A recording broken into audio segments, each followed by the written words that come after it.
All right, anyway, let's keep it moving. Pelicans guard Dejounte Murray's latest Snapchat post signals a big change. Shout out to Pelicans Debrief as they talk about this as well. Over the entire course of the Pelicans offseason, Dejounte Murray has been someone that the media and family members appear to forgot about. With Joe Dumars' blockbuster moves of trading for both Derek Queen and Jordan Poole, it makes sense why an injured Murray hasn't been a major talking point this summer. However, after a recent post made by Murray on Snapchat, family members are going to have a ton to talk about. In the post, Murray took a pic of himself on a scale while it's reading 194.1. Assuming the scale is accurate, that means Murray has added 14 pounds to his listed 180-pound frame. To the average person, gaining 14 pounds might be a reason to rethink their diet or go see a doctor, but for Murray, it could be exactly what he needs to prolong his career. Let me see if I can see the picture right here. Let me see if I can get the picture here of Murray on the scale. Let me see. I can't get it there. All right. Anyway, we'll just go back. Well, I'm going to see if I can pull it up later on. All right. But anyway, during his 8 years of NBA experience, 8-year career, Murray has always been someone who's thrived by driving to the basket. That being said, a constant theme throughout his career has been getting battered and bruised when going to the basket due to his thin frame. Now, with some added size to his frame, this shouldn't be a problem. This could entirely alter his trajectory going forward. Added weight is going to benefit Murray and the Pelicans in so many ways. Starting on the defensive end, he's always had elite defensive instincts and been someone who can trigger steals and create turnovers by using active hands in the passing lanes. Some added size, Murray is less likely to get pushed off his spot and could use defensive talents more effectively. Like I mentioned earlier, he's always excelled at scoring at the rim, yet over the past couple of years, Murray has been in the 36th percentile at rim finishing and 25th percentile last season. His poor conversion rate at the rim is primarily because of his thin frame. Despite being a larger guard at 6'5", he's always had a thin frame. An additional 14 pounds is going to skyrocket his finishing rate at the rim. It could help him add up to 5 points more per game to his average. It'll be interesting. Murray is already at a franchise level point guard and the former All-Star, and now with some much needed added size, he's going to prolong his career. Being bigger next season will more like make him stronger and help him avoid future injuries. New Orleans already had a great point guard in Dejounte Murray, and now he's going to take his play to the next level with his near 200-pound frame. So a very interesting take with Dejounte adding that weight. Of course, we know with him having that type of injury, that will cut down his speed. And that's what happened. It'll cut down his speed. And I'm not mad at him picking up a little extra weight, man, because he does attack the rim. He does, it would definitely add more muscle helps. So he's getting bigger, bulking up size wise, but that speed, man, is going to kind of take a dip there. All right. What's up? Shout out to y'all, man. Appreciate y'all being in the building. Brother Don, big ups to you, man.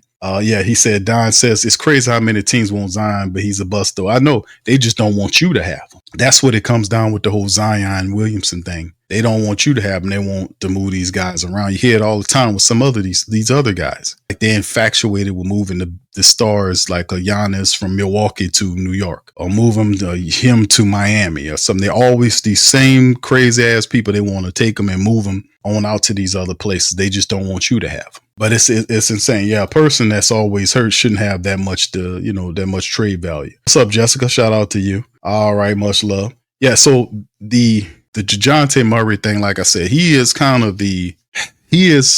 the piece of the puzzle that perhaps doesn't fit with the Pelicans, right? We know Joe Dumars' thought process going into it was he drafted Jeremiah Fears to be the future point guard of the team. Our top backup, as it says at the point guard position, is Jose Alvarado. They're trying to find pieces that fit, that makes sense. But Dejounte Murray makes sense to what the Pelicans got going on. That's going to be interesting. Now his money, once he gets healthy, him making what 30 something million or whatever the case may be. I know he makes big dough. That automatically makes him a starter right off the top. They're going to want to get value for that. But he's an interesting player in the mix of the new Pelican movement. Last year, you heard in interviews that he just didn't like what was going on. He looked at the Pelicans. They kind of left him out there. Stuff was going on with his parents and all that. You know, they wasn't very receptive. He said that he couldn't get time in the training room for his rehab and everything. And it was just a bunch of stuff going on with Dejounte Murray, but he was not happy with the New Orleans Pelicans. Now, according to a lot of insiders that Joe Dumars have met with a lot of these players, especially a guy like Dejounte that was disgruntled as he worked that thing out. I mean, but like I said, he's rehabbing, and we probably not going to see Murray in a serious capacity hit the court for us until probably later on in December, if not into the start of 2026. You know, I'd probably say somewhere in 2026 before you get him going good and be able to get him in there so he can start contributing. By that time, the Pelicans will have a rhythm in what they got going into the new year, hopefully. Like I said, it's a lot of stuff going on with the Pels that fit. But like I said, and I'll say it again, Joe Dumars has a plan for the Pels, and that's just, man, we're just going to have to see what's going on. But like I said, I can't take nothing away from Joe Dumars, that I think that he is the guy that is got the team headed in the right direction, I got to tell you. Because how long have we been talking about having a tough team that fits the identity of the region in which it plays? Like, and we've seen this before. You go to Memphis, they have the what they call the Memphis stuff they got going on, the grind or whatever it is out there, grindhouse. You know, they got that Memphis mentality, that defense, that grittiness. You know, it's a blue collar town. It's similar to New Orleans in many aspects, and that's the type of team we want to have. We want to have a gritty defensive team that's tough, that don't take no shit. It's going to be a hard, it's not going to be an easy out every time you come to the Smoothie King Center. You come to the blender, you're going to get chopped up. You know, it's a physical contest. When the whistle and the tip off start, we don't fight until when the game is all on zeros. Everything is over with. And then it's a tough out when you play the Pelicans. You know, we dive on the floor for loose balls. We double team you. We smart on defense. We cramming it down on your head. We hitting them our wide open 3-point shots. We fundamental at the foul line. We shooting a high percentage at the foul line when we get an opportunity to get there. When we turn you over, we convert on the other end. That type of shit. That's what I want to see from my Pelicans, man. All this old sensitive stuff about being a basketball family and all that old dumb shit they used to have up there on the board. Joe ripped all that off of there and put up there one goal. And he got one goal up there and got a damn NBA trophy up there. That's what we talking about. Anyway, man, we're going to see how this whole thing twisting and turning, but it's very interesting right now what's going on with the Pels, with a lot of people talking. Like I said, if this lineup here, this is a good team. This, of course, is wrong as hell. I mean, Reeves is no longer on the team, neither is Kane. But what's interesting about the Pelicans, to say the least, is that we got a lot of talented players. And it's up to the coaching staff to be able to get these guys together so we can be able to get some wins this year and get on the plus side of this thing, stay healthy, and move this thing in the right direction. Let's take a look at the real depth chart, man. This crazy depth chart is wrong as hell, man. Hold on, let me put this on the screen for the fan. There you go. Right, they got Fears on this. The ESPN depth chart has Fears as a starter there with Jay Poole at 2, with Murphy, Williamson, and Eves at the center position. Jose, Hawk, Sadiq Bey, and Queen in the second unit. And you see, you don't really care about who's the third guy. But outside, that's what I'm saying. You look at the Pelicans have pretty much put together a pretty interesting team, to be honest with you. And it's going to be fun, man. The whole thing about this whole unit is staying healthy and coaching, man. That's what it come down to. Staying healthy and coaching. All right, anyway, just AD there says we're trading for Sabonis mid-season. Remember I said, okay, Sabonis, who you going to give up for him? All right, what's up, Tech Blitz? Shout out to you. Just A Davis, who you giving up for Sabonis, bro? And, and there got to be a trade that they want, bro. Yeah, Slim said we still got Willie. Can't get around that. There you go. Denzel says the grit and grind. Yeah, we need a New Orleans version of that shit, man. Got to have something like that, man. We have an identity. Play behind the energy and the intensity and the mindset of the region. We are blue collar, strong city, resilient city. You use that. You build that into the identity of your basketball team. That's how you make you grow a strong support base. Bottom line. Don says Eves can't start. That's what they got. All right, Jaden says, Q, do you have the phone line?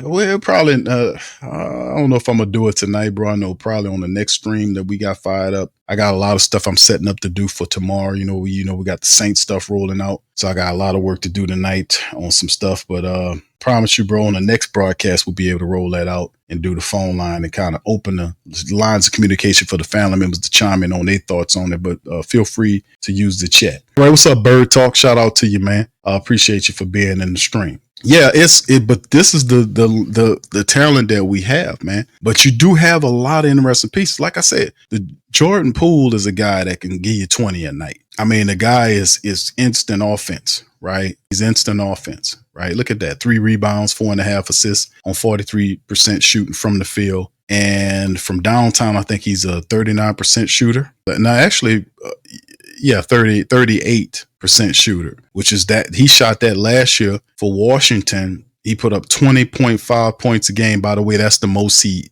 did in his career. The last year he was with the Golden State Warriors, he averaged 20.4 and 43 starts. And last year he averaged 20 and a half and 68 starts and shot 38% from downtown, which is a career high. So you get Poole there. 6'4" guard. They kind of see him as a combo, but you can see with his 5 assists a game, he has some assisting ability in him. But the guy is instant offense. And usually when you get a player like that and you put him in the mix with Zion Williamson, what the hell, that's supposed to mean something. That's supposed to mean something. And of course, Saddiq Bey will be ready to go. What they saying about Saddiq Bey. This is some of the people we brought in. Saddiq Bey averaged 14 points the year before last. Of course, last year he spent the entire season out. The prior season when he was in there, Saddiq Bey is one of these players. He is 6'7", 215-pound guard. The dude plays multiple positions. He's gritty, very talented. And I mean, the guy can score. Like the most he's averaged in the second year with Detroit was 16 points a contest with 5 rebounds and 3 assists. The best shooting he did was in the year he played with Atlanta. He shot 40% from the 3-point line. So, I mean, the guy could play ball. 14 points, 6.5 rebounds, and assists and a half, 41% shooting. So if you know anything about Saddiq Bey, gritty defensive player with offensive game, could play a multitude of different positions. And it's a good type of player to have in a Joe Dumars mindseted team, versatile player. But 14 points a game and 20 points a game, that's pretty damn good for for what the Pelicans have. And then, of course, the window on the Pelicans is 2 years. Like we talked about what they were mentioning about the Pelicans and where do we go in terms of, is it a win now situation? It has to be. You have Poole and Saddiq on 2-year contracts. Kevon Looney's on the 2. Yeah, Looney and Bey, who are going to all be, these guys are going to be key reserves, and Kevon Looney probably going to end up starting for the Pelicans. Who's a starter, and Saddiq Bey a key reserve player. All those guys on 2-year contracts. So whatever you're going to do, you got to do it now. So we ain't got time to screw around with Willie Green with his F stuff, if you know what I mean. So yeah, we got some good players here is the bottom line. But once again, like I said, for people who know the Pelicans, the problem with the Pelicans isn't so much the players. We know about the injury situation. That's the one thing that the Pelicans have not addressed. That's another issue. But outside of that, man, it's the coaching. The coaching's the problem. Willie Green is not a very good coach. We know that. This year, that boy on a filthy burning chair. Everybody looking at him over the next 20 games to see what he can get done. Get him the hell out of here if he can't win. All right, so anyway, fam, let's keep this thing moving, man. I just wanted to shout y'all out, man. It's not going to be a very long episode of the Pelican Post-Game Report. I just want to drop some science with y'all on some of the latest stuff on our Pelicans, man. And the fact that, yes, we did pick up a new coach, the Pels.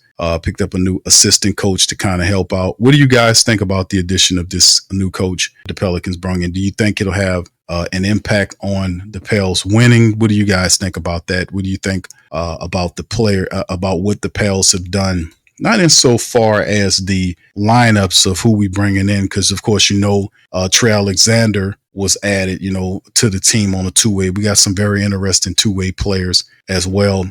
Hunter Dickinson, a lot of people have their reserves on Hunter Dickinson, not a very physical big, has an offensive game to him. The two ways are very interesting. A lot of this is not dated correctly, but yes, PV, the draft picks of Queen and the rest of these guys coming in. It's going to be very intriguing to see how the Pels mix in Jeremiah Fears, and when Derek Queen gets healthy, how do you mix these guys into the reserve units to have success? I know I think starting off for this upcoming season, open the season up, my starting five would be Poole, Herb Jones, Trey, Zion, and Looney. That would be my starting five. That would be my original. That would be my five to open up the season with. And I think that would be impressive because with Poole, you have the scoring ability. He also can assist for you. Herb Jones is your defensive stopper who can hit a 3-point shot for you in the corner wide open. Trey Murphy, you know what he brings, Zion's gravity. And Kevon Looney is a smart, undersized big that can run the floor, clean up the offensive glass, pass the ball, just smart, knows where to be on the court. And of course, on the backups, you probably end up having to get Jay Fears and Derek Queen with Sadiq Bey and Jordan Hawkins, or however you want to mix your second unit. But to me, that would be my starting five opening up the season. I mean, opening up the start five with Poole, Herb, Trey, Zion, Looney. What do y'all think about that? That's what I would do. That right there, if you start and open up, you got the Pelicans out the door. You got that kind of lineup, man. You got a 20-point shooter, a scorer in Poole. You got Herb's defensive acumen there. Kevon Looney's defensive acumen. Zion Williamson is gravity. Trey Murphy doing what Trey Murphy does. I like that. We have to figure out the backups, but I think that's a good tandem to have to start the year off. Then you mix in Queen, Fears, Hawkins, because you got to get Hawkins in there. First round draft pick in there. I think that's probably why Reeves ain't here. They was trying to make sure Hawkins get as much time as he can. He got that first round grade. They want to make sure Hawkins do something. And of course, we talked about Dejounte Murray picking up 14 pounds, whatever the case may be. I hope he was bringing Jordan Hawkins with him. Whatever Dejounte Murray was doing, the reporter talked about him adding 14 pounds to his frame or whatever it was. Did he take Jordan Hawkins with him? Can he take Jordan Hawkins to whatever restaurant he ate at so this man can pick up some weight? He's 6'5" or whatever they say it is, and he's still, light and ass. We need him to pick up some weight, man. He need to get stronger, man. He still look like a college player, man. He got to pick up some weight.